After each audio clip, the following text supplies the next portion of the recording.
Red Wave. Welcome to Where Bulldogs podcast. My name is Caleb. Joining me is Caleb. What's going on, Mr. Pletz? How are you? I'm great. How are you doing tonight?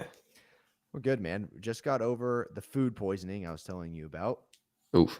It was rough. It's terrible. My stomach still is working to get it out. I'll just say that. But I feel so much better. A little headache. Ready to talk Fresno State. Let's do it. Yeah, and you know, you're the one that was in Mexico, and I'm the one that got sick. That's not how it's supposed to work. Yeah, if I had to bet, I would have bet the other way. But that's why you don't take gambling advice from us. That's for sure. But yeah, I was in Mexico for a little bit, and it was a lot of fun. So didn't get to watch these games live, but kind of caught up in some recaps and stuff. Yeah, overall strong weekend for the Diamond Dogs, taking down the ranked. Oh shoot, Gauchos. Gauchos. UC Santa Barbara. I forgot who they played. The ranked Gauchos, winning 2 out of 3 games, which that's 4 series wins in a row for the Dogs. So overall, front end of the rotation is doing really well to put these teams in a spot to win, and offense has been showing up too. Yeah, we're gonna talk baseball. We're gonna get to some football news at the end. But you guys can follow us on Twitter at BewareCSUF and on Instagram at Beware Bulldogs Podcast and on YouTube, where we're live right now on Twitter and YouTube. The YouTube is Beware Bulldogs. Hop in the chat and let us know if you have questions or comments. Throw it in there. We're happy to chat with you guys. We're going to hop right into baseball. So like you said, Caleb, we are on a 4-5 game winning streak in the series. 4. Series? Yeah, four games. series in a row. Yeah. Okay, and coming into this series, UCSB was ranked number 9 in the country, and they were 11-1 in their last 12, and they had not lost an away game. We went 2 for 1, 2 for 3, I should say, in this series. So we looked very good. Hopfe did not play the first 2 games, I believe. He got ejected. I believe he was ejected as a pitcher, so he had to sit 4 games. Oh, shoot.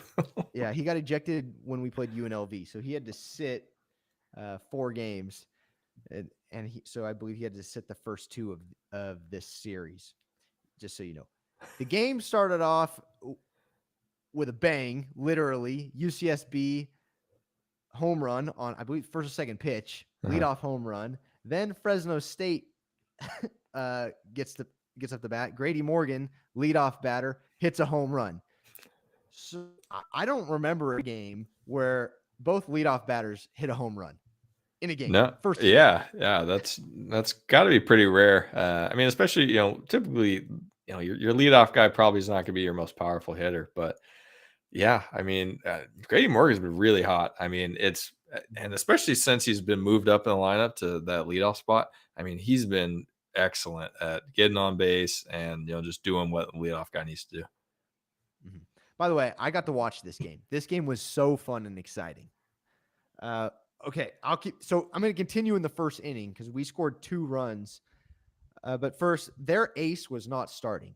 I should have said that. So our ace, Eshawn Henderson, started this game. Their ace was not starting, but the guy they were throwing out there was 6'5", I believe. He was huge.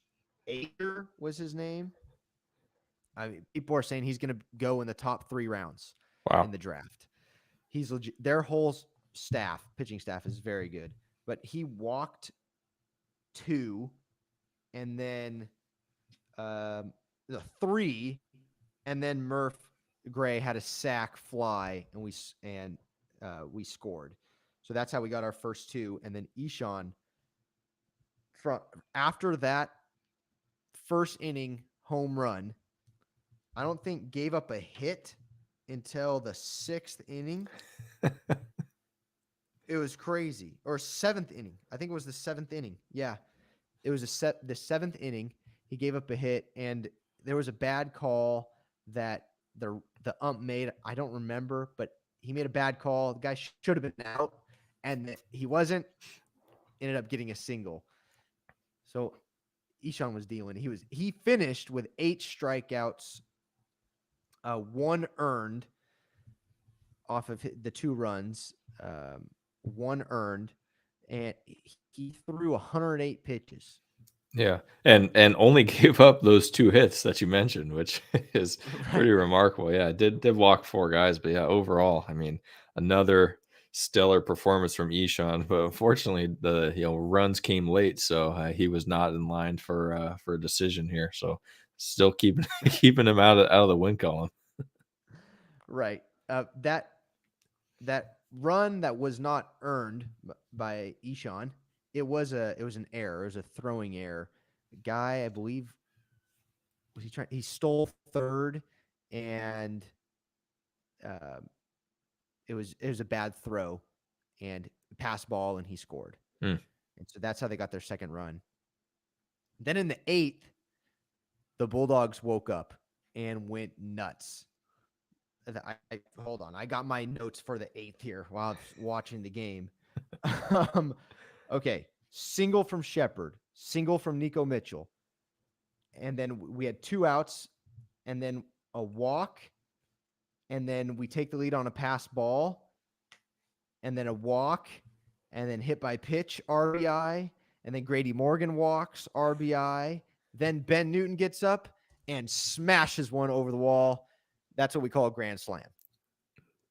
And then Blandford struck out. But I mean, that was an exciting inning. Oh, totally. Yeah, I mean, run whenever you get to watch a explosion. grand slam. Oh, Yeah. totally. Yeah, run explosion. I think it's gonna be at least our second one on the year because I want to say we hit a grand slam earlier in the season. I can't remember who it was, but I think it might have been Grady Morgan actually. But yeah, that's huge for the pitching staff, and yeah, made it nice and comfortable for that 9th inning to be able to close it out. But I like that it started with getting base hits. Was you got to be able to put the ball in play and make something happen there, so that's good. And then letting the other team play themselves out of the game with walks and wild pitches and hit by pitch. I mean, that's just good job on the offense executing and not trying to do too much. And yeah, the Newton smashing one, that's got to be a cool feeling for as a player. Yeah, I was going to say before I get to Gilbert's message right here, our at bats were wonderful. We weren't going up there and swinging at crap or swinging at early pitches. We were making them pitch to us. We got deep into pitch counts, and I got to work on my baseball vocabulary. So deal with me. Deal with me here. But we forced the pitcher to throw to us, Mm-hmm. and then what do you know? I think it was a second pitch in Newton's at bat. He just ripped it. Yep. And he knew a fastball was coming because he was not doing a very good job. He walked a bunch of guys. So, but Gilbert, he's skipping right to it. He says Fresno State to the Big 12. So we'll get there. We'll get to that when we start talking football. Does that work, Caleb? Yes. We're going to quickly run through baseball. Ariola came in this game. When did he come in? I don't. He came in the 8th inning. 8th inning, and he technically got the win. Yep. But he did have a scare. He gave me a little scare in the 9th. He gave up 1 run, but then he did strike out 3 and got the win. So he got the job done. Anything else you want to add to this game before we jump to game 2? Yeah, I mean, that's a huge win, and I mean, these are the games that we need to win. When we have our ace on the mound, I mean, the Friday night game, is really important because I feel like that's got to be our team's best chance at winning. We have our best arm out there, and offense just needs to do enough, and they did more than enough this game because I mean, more often than not, Eshawn's going to keep the other team to probably 2 runs or 3 runs. So I mean, as long as the offense is doing a little bit, we should be in good shape every Friday night. Yep. Game time was about 2.5 hours, over 1,000 people at the game. And I believe it only went up from there in attendance. Yeah, that was Friday game. Saturday game had 1,300. Sunday game had 14, close to 1,500. Wow, Game two, that's a really good turnout. That's more than yeah. the last couple weekends. So that's awesome. Oh, it's good with a ranked team coming to town. That we should get all those people in attendance. Game two, the Dogs win 8-5. Jake Dixon gets the start and the win. He went 8 innings. He threw 101 pitches.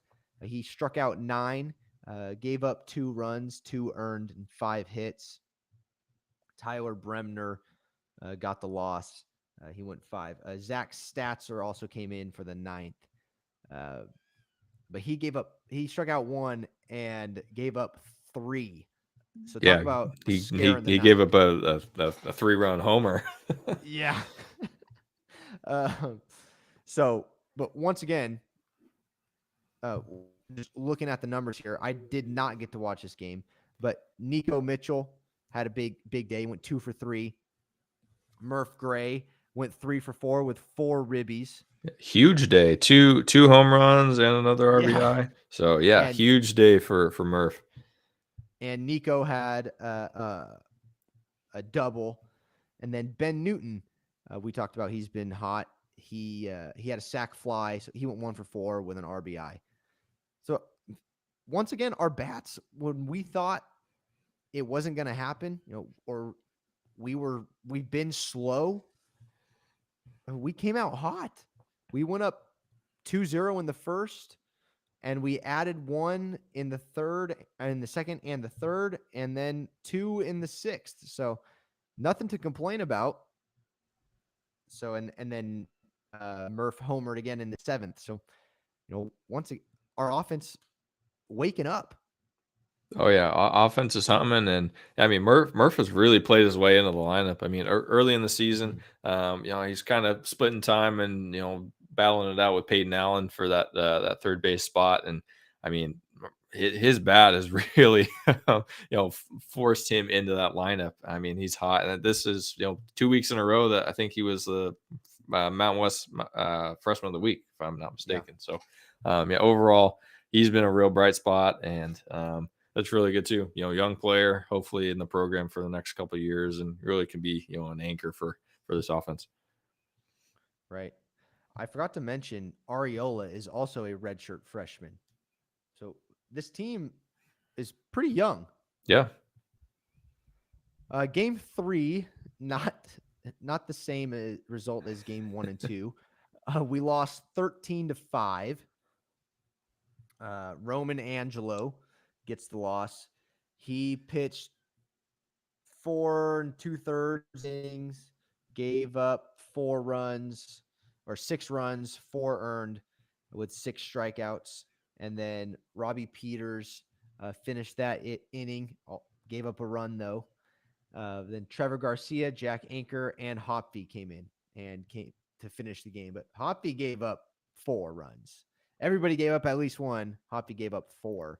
Yeah, he gave up two homers in the ninth. So I mean this was a big home run weekend for this team, and this Fresno State team isn't necessarily known as a power team, and obviously Santa Barbara is, because I mean they hit multiple home runs every game. So uh, unfortunately Fresno State was on the losing end of this Sunday game, and it seems to be kind of a struggle for this team. I know that just the Sunday starter, Angelo, he's been struggling a little bit.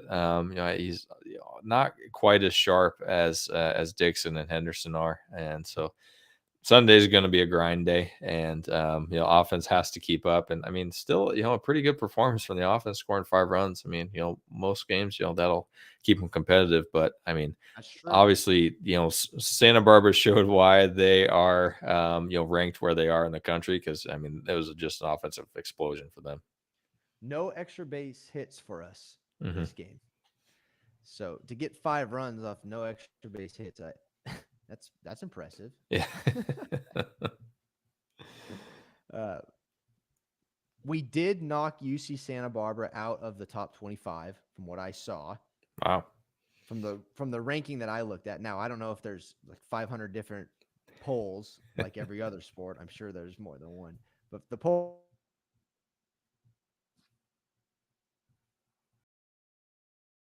I thought, well, this is going to boost us. It did. However, the Tuesday game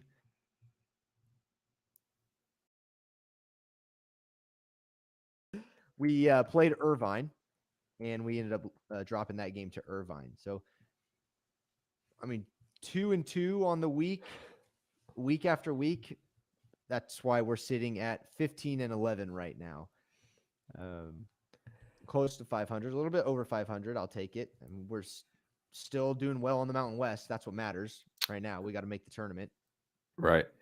Yeah, I mean, I think overall, got to be happy with the weekend performances. You know, Oh yeah, the midweek games, you know, are guess more practice almost, and making sure guys are getting bullpen, more live action. Because looking at some of the arms that threw on Tuesday, I mean, guys that haven't seen a lot of innings so far. I mean, Bryce Armstrong, Will Springer, those are guys that haven't had a ton of action so far.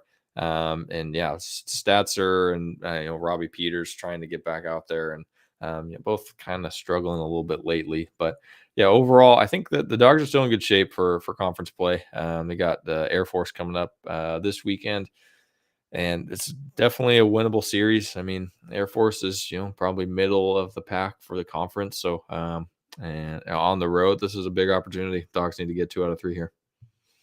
yep. I'm all in, man. By the way, the weather in Irvine was disgustingly gusty.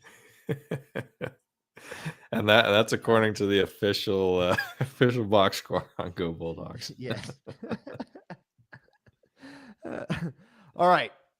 What everybody's been waiting for. Football. Let's talk some football.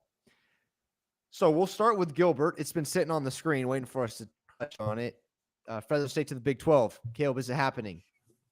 Oh, who knows? I mean, from what I've read, it seems like middle of April is kind of when dominoes are going to start falling because like we mentioned, Pac-12 media is going to be pretty much the catalyst for a lot of the changes here. So I think that once that's settled, then hopefully things start moving. I think that Fresno State is in a good position. Obviously, the facilities probably aren't where they need to be, but kind of like what we were talking about, the last couple episodes with basketball coaching staff, and right now it's looking like Hutt is gonna be retained. I mean, at this point, you would have expected him to be relieved of his duties. So, I mean, I do think it is setting up for a Fresno State move to a bigger conference because coach on the last year of the contract. If there is a move to bigger conference, athletic budget is in theory a little bit higher, and maybe the school can afford a higher caliber coach.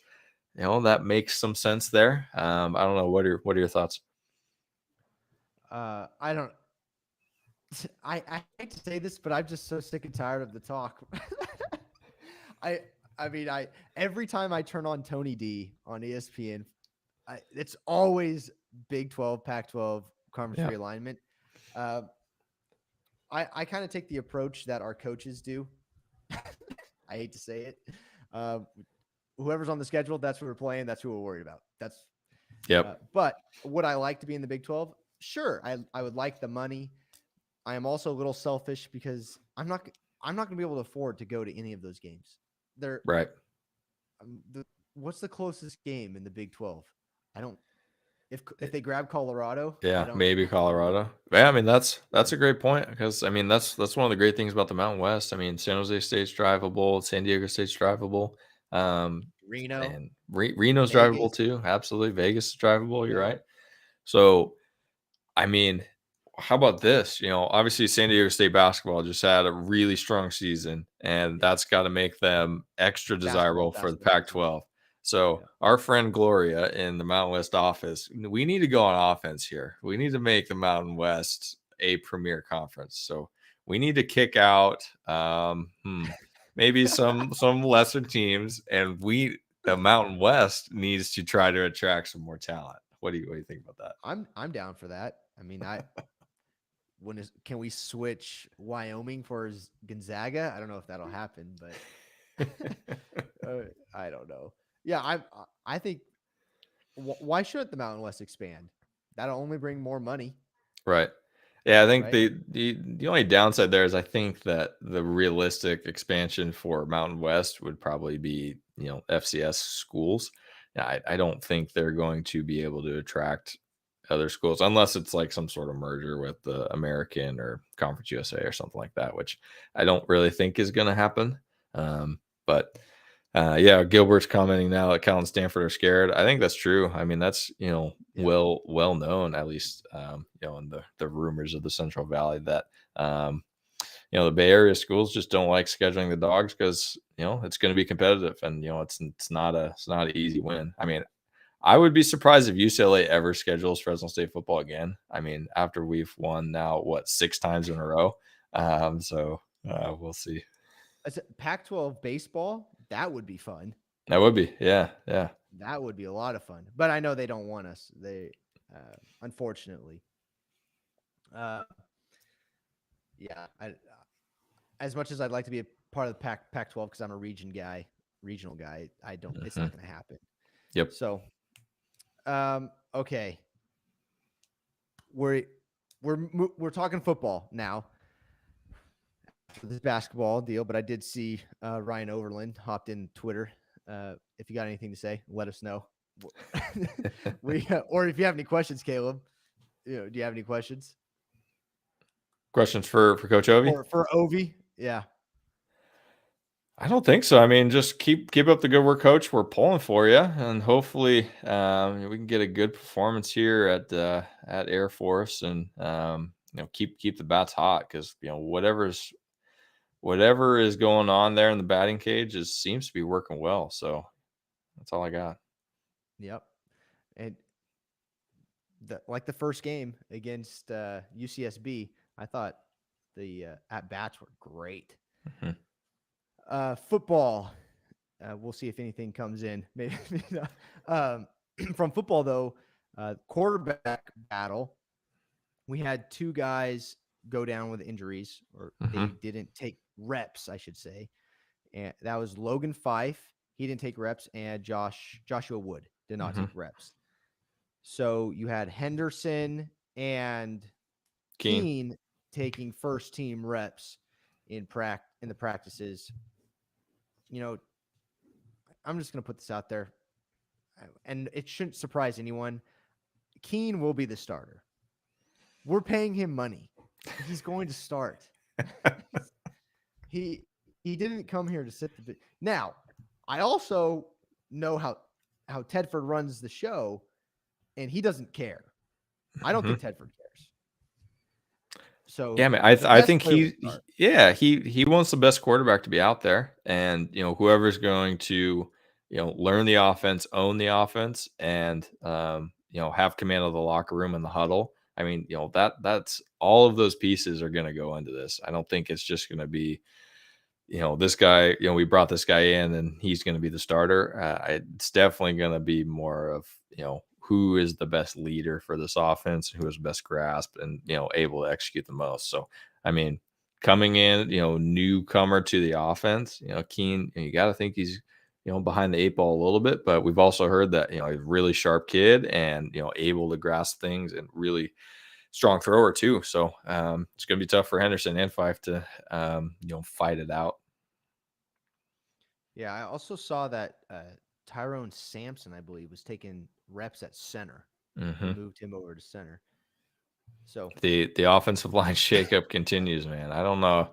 I'm hoping like maybe in like 2 seasons we'll have a solid offensive line, but I think that's going to be a consistent theme for this coming year. Is is the offensive line able to stay healthy, stay consistent, and actually protect the quarterback? yep, that's key.